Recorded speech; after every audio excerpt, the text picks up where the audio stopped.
విద్యార్థులు తల్లిదండ్రులు తల్లడిల్లుతున్నారు. Scholarships, fee reimbursement నిధులు విడుదల కాపోవడంతో తల్లడిల్లిపోతున్నారు. దీనికి తోడు విదేశీ విద్యా దీవెన పథకం కింద నిధుల విడుదల కోసం ఎదురు చూస్తున్న తల్లిదండ్రుల పరిస్థితి అయితే మరింత దయనీయంగా మారింది. సామాన్య, పేద, మధ్యతరగతి కుటుంబాలకు చెందిన పిల్లలు విదేశాల్లో ఉన్నత చదువులు చదవాలనే ఉన్నత ఆశయంతో గత వైఎస్ జగన్మోహన్ రెడ్డి ప్రభుత్వం అమలు చేసిన విదేశీ విద్యా దీవెన పథకాన్ని చంద్రబాబు సర్కార్ దెబ్బతీసింది.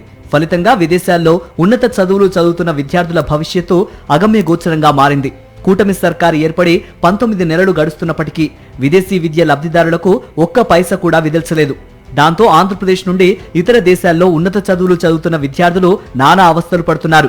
మంత్రి నారా లోకేష్ ని కలిసి వినతి పత్రం ఇచ్చినా ఫలితం లేదంటున్నారు విద్యార్థుల తల్లిదండ్రులు. పిల్లలకు ఆదుకోండి, లేకపోతే చనిపోయేటట్టు ఉన్నామండి, ముందు దాగి చనిపోయేటట్టు ఉన్నామండి.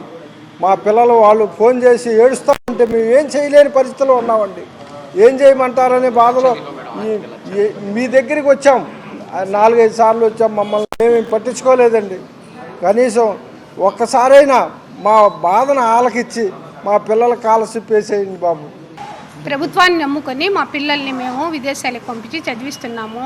ఇలా మధ్యలో ఫీజు ఆపేయడం వల్ల మేము చాలా ఇబ్బందులకు గురి అవుతున్నాము. కనుక మీరు మా మీద దయ ఉంచి ఈ ఫీజుల అంబేద్కర్ ఓవర్సీస్ పథకం నిధి ద్వారా మాకు మంజూరు చేయాలని కోరుకుంటున్నాము. దీనిని లోకేష్ సార్, ఈ వాయిస్ని లోకేష్ సార్ దగ్గరికి చేరవేయాలని, దీనికి మీరు ప్రెస్ మీట్ వాళ్ళు సహకరించాలని విన్నపం చేసుకుంటున్నారు. తమ దగ్గర చదువుకుంటున్న విద్యార్థులు సకాలంలో ఫీజులు చెల్లించకపోతే వారిని వెంటనే బయటకు పంపుతామని విదేశాల్లోని యూనివర్సిటీల యాజమాన్యాలు హెచ్చరిస్తున్నాయి. దీంతో ఫీజుల కోసం తమ తల్లిదండ్రుల మీద ఒత్తిడి తీసుకుని వస్తున్నారు విదేశీ విద్యా పథకం లబ్ధిదారులు. ఈ నేపథ్యంలో ప్రభుత్వం వెంటనే స్పందించి బకాయిలు విడుదల చేయాలని విద్యార్థి సంఘాల నేతలు డిమాండ్ చేస్తున్నారు. లేదంటే పోరుబాట పడతామని హెచ్చరిస్తున్నారు.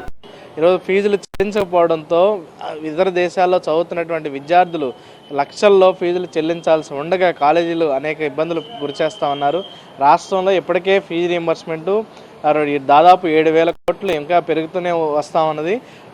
ఈ రాష్ట్రంలో ఫీజులు చెల్లించాలని మేము విద్యార్థి సంఘాలు అడుగుతా ఉంటే మేము కాలేజీలతో మాట్లాడుకుంటామని చెప్తా ఉన్నారు. కానీ విదేశాల్లో అట్లాంటి పరిస్థితి ఉండదు. రాష్ట్ర ప్రభుత్వం విదేశాల్లో ఉన్నటువంటి కాలేజీలతో మాట్లాడేటువంటి పరిస్థితి ఉండదు. కాబట్టి వెంటనే రాష్ట్ర ప్రభుత్వం జోక్యం చేసుకుని విదేశీ విద్యా దీవెనకు సంబంధించినటువంటి నిధుల్ని విడుదల చేయాలి. అక్కడ చదువుతున్నటువంటి విద్యార్థులకి స్కాలర్షిప్లు ఇవ్వాలని, తల్లిదండ్రుల ఆశలు నెరవేర్చే విధంగా ప్రభుత్వం ఆలోచనలు చేయాలని, ఆ విధంగా స్కాలర్షిప్లు విడుదల చేయాలని ఎస్ఎఫ్ఐ డిమాండ్ చేస్తా ఉంది. వైఎస్ జగన్మోహన్ రెడ్డి ప్రభుత్వ పాలనలో విద్యారంగ సంక్షేమ పథకాలు టంచనుగా అమలయ్యాయి. విదేశీ విద్యా దీవెన నిధులను పద్ధతి ప్రకారం విడుదల చేసేవారు. చంద్రబాబు ప్రభుత్వం వచ్చిన తర్వాత అన్ని పథకాలు అటకెక్కినట్టే ఇది కూడా అమలు కావటం లేదు.